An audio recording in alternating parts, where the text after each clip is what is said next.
Comme chaque fin de week-end, un numéro inédit des enfants de la télé était proposé sur France 2 ce dimanche 26 février.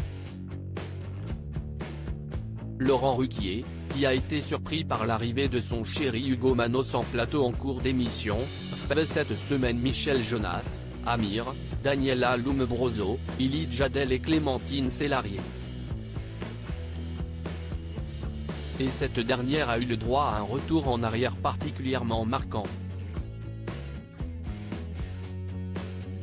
On a oublié parfois que vous avez pas mal chanté, a introduit Laurent Ruquier.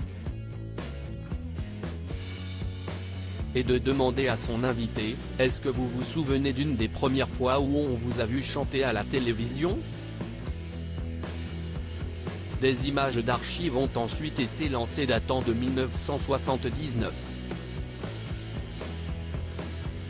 Clémentine Célarié n'était âgée à l'époque que de 22 ans et se dévoilait bien différente.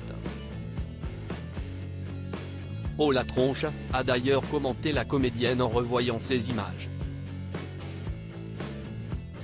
Après coup, Clémentine Célarié en a dit un peu plus sur le contexte de cette période, précisant qu'à ce moment-là, elle n'avait pas encore succombé à la chirurgie esthétique.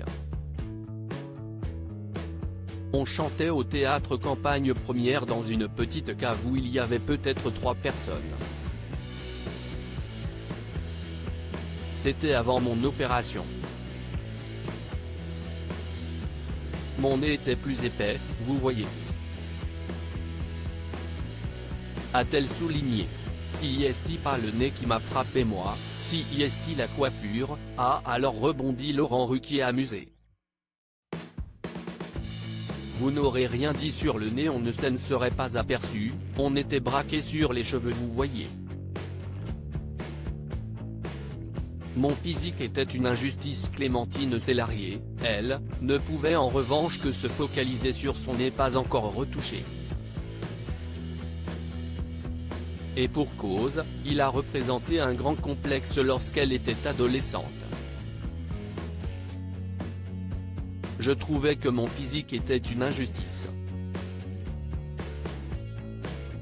Je me sentais tellement moche, j'avais un nez terrible.